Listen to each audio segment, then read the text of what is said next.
Hello बच्चों, मैं Balram sir आज आप लोगों को बताने जा रहा हूँ क्लास 8 का चैप्टर नंबर 8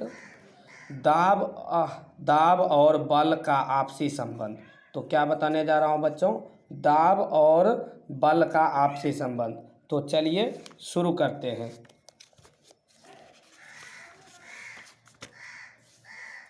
तो 1 नंबर क्वेश्चन देखेंगे बच्चों हम लोग।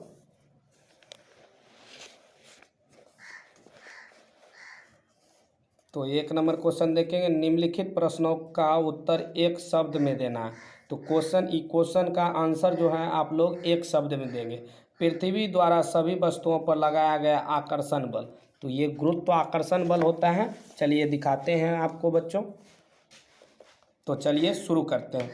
1 नंबर देखेंगे बच्चों, पृथ्वी द्वारा सभी वस्तुओं पर लगाया गया आकर्षण बल गुरुत्वाकर्षण बल है। अगला देखेंगे बच्चों, आंसर में लिखना है गुरुत्वाकर्षण बल। 2 नंबर, इकाई क्षेत्र पर कार्य करने वाला बल दाब होता है बच्चों। इकाई क्षेत्र पर कार्य करने वाला बल दाब होता है। अगला देखेंगे बच्चों हम लोग, तरल द्वारा ऊपरमुखी दाब उत्प्लावन बल होता है बच्चों। अगला देखेंगे 4 नंबर देखेंगे, वह बल जो वस्तु को जल में तैरते हुए रखती है। तो वह बल उत्प्लावन बल के कारण वस्तु जल में तैरता है बच्चों। आंसर में लिखना है उत्प्लावन बल। अगला देखेंगे बच्चों, इकाई क्षेत्र पर लगने वाला वायु दाब वायुमंडलीय दाब होता है बच्चों। अगला देखेंगे बच्चों, तो अगला देखेंगे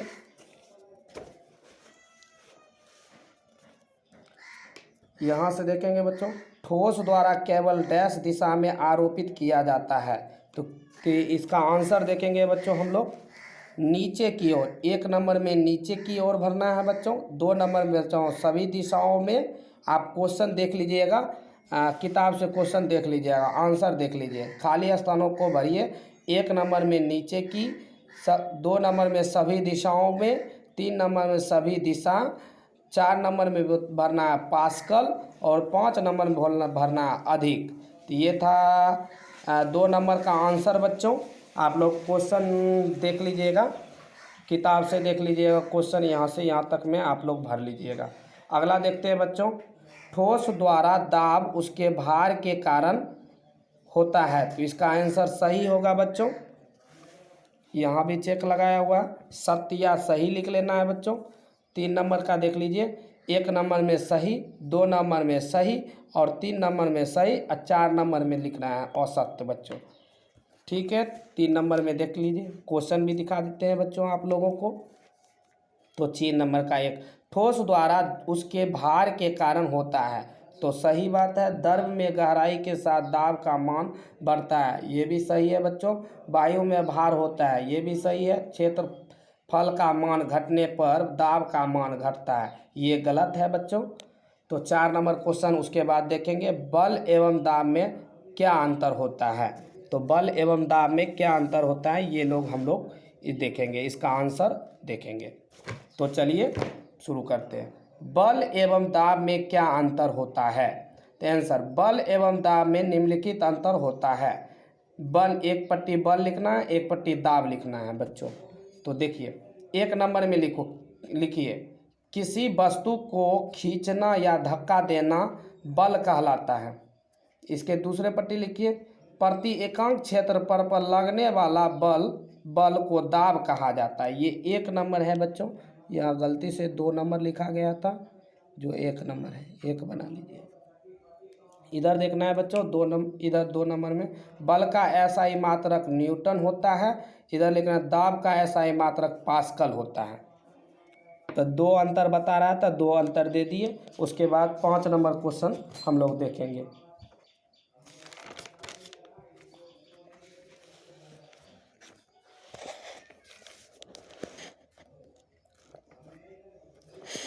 तो 5 नंबर क्वेश्चन देखेंगे बच्चों हम लोग, आप पिन को नुकीला क्यों बनाते हैं? आप पिन को नुकीला क्यों बनाते हैं?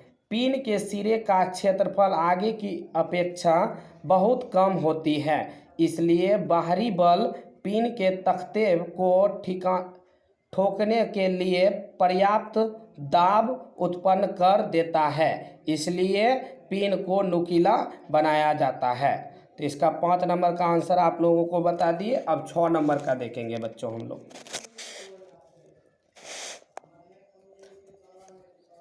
6 नंबर का आंसर देखेंगे बच्चों। आप अपने सिर पर कितना वायु के भार को ढो रहे हैं? अगर आपके सिर का क्षेत्रफल 100 वर्ग सेमी है, अगर आपके सिर का क्षेत्र का 100 वर्ग सेमी होता है तो 100 केजी का भार आप लोग ढो रहे हैं बच्चों। अगला देखेंगे, आंसर में 100 लिखना है। 7 नंबर देखना है बच्चों। पर्वतारोही को पर्वत के ऊपर चढ़ने में, सांस लेने में कठिनाइयों का सामना क्यों करना पड़ता है? आंसर देखेंगे बच्चों। पर्वतारोही जब पर्वत के ऊपर चढ़ते हैं तो वायुमंडलीय दाब कम हो जाता है, जिससे ऑक्सीजन की कमी हो जाती है, जिससे उसे सांस लेने में दिक्कत होती है। इसलिए पर्वतारोही को पर्वत के ऊपर चढ़ने में कठिनाइयों का सामना करना पड़ता है। तो ये 7 नंबर का आंसर था बच्चों। अब हम लोग देखेंगे 8 नंबर का आंसर।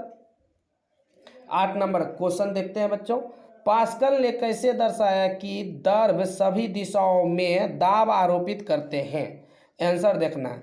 पास्कल ने एक कटोरा रबर की गेंद लिया, जिसमें सुई की सहायता से छोटे छोटे बहुत से छिद्र कर दिया।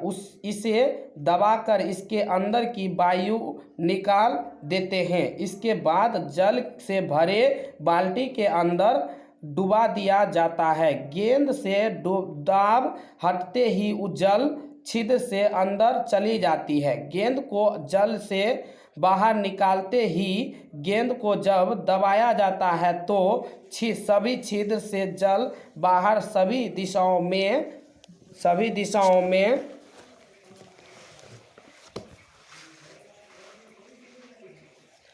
निकलना शुरू हो जाता है। इससे यह सिद्ध होता है कि द्रव सभी दिशाओं में दाब आरोपित करता है। तो ये 8 नंबर का आंसर था बच्चों। अब हम लोग 9 नंबर का आंसर देखेंगे। 9 नंबर का आंसर थोड़ा बड़ा है तो ध्यान से देखिए। आप किसी स्थान पर वायु दाब कैसे निकालेंगे? एक साधारण वायु दाब मापी निर्माण एवं क्रियाविधि का वर्णन कीजिए। तो आंसर देखेंगे बच्चों हम लोग। हम किसी स्थान पर मैनोमीटर के द्वारा वायु दाब निकालते हैं। पैराग्राफ चेंज करना है, उसके बाद फिर लिखना है साधारण वायु दाब मापी निर्माण एवं क्रियाविधि। मैनोमीटर को बनाने हेतु आवश्यक सामग्री एक यू आकार का ग्लास ट्यूब, एक प्लास्टिक का कीप, गुब्बारे का एक छोटा टुकड़ा, धागे का छोटा टुकड़ा, रबर इत्यादि लीजिए। इसके निर्माण के लिए एक यू आकार की नली लीजिए, जिसका दोनों सिरा खुला होता है। यू नली को किसी बॉर्डर पर लगा देते हैं। यू नली पर मध्य से निश्चित दूरी पर दोनों नली को अंशांकित कर देते हैं। यू नली में कुछ रंगीन जल भर देते हैं। यू नली के दोनों बाहों पर जल के चिन्ह को स्तर को नोट कर लेते हैं। फिर एक प्लास्टिक का कीप लिया जाता है। इसके बड़े वाले मुंह पर बैलून की झिल्ली को बांध देते हैं। कीप की पतली नली में रबर की नली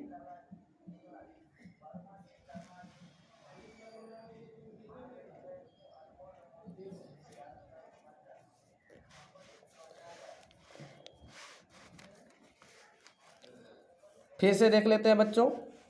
आप लोगों को नहीं दिखाई पड़ा तो फिर से देख लेते हैं।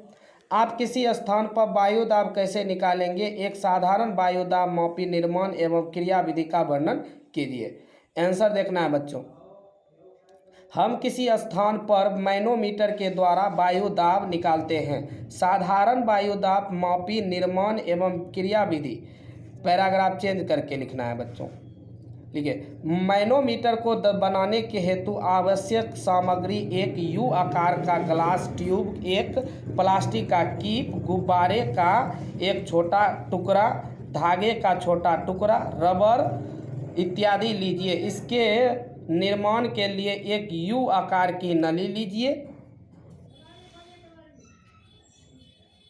यू आकार की नली लीजिए जिसका दोनों सिरा खुला होता है। यू नली को किसी बोर्ड पर लगा देते हैं। यू नली पर मध्य में से निश्चित दूरी पर दोनों को आंशिक कर देते हैं। यू नली में कुछ रंगीन जल भर देते हैं। यू नली के दोनों बाहों पर जल के एक चिन्ह को स्तर को नोट कर लेते हैं। फिर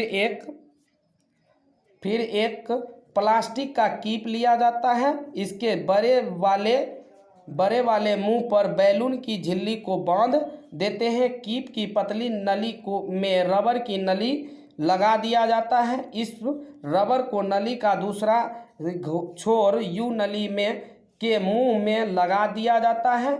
इस प्रकार मैनोमीटर उपयोग के लिए भरकर तैयार हो जाता है। मैनोमीटर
ले और एक प्यारा सा कमेंट करना ना भूलें। लाइक, शेयर, सब्सक्राइब, ये 5 नंबर का क्वेश्चन है। आप अच्छा से स्क्रीनशॉट ले सकते हैं और देख करके लिख सकते हैं बच्चों।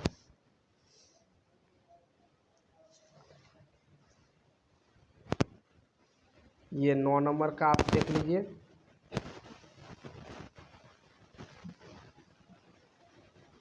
नौ नंबर का क्वेश्चन थोड़ा आंसर बड़ा है बच्चों, आप लोग देख करके लिख सकते हैं। स्क्रीनशॉट लेना चाहें तो ले सकते हैं। थैंक यू बच्चों। वीडियो पसंद आए तो लाइक, शेयर, सब्सक्राइब करना ना भूलें।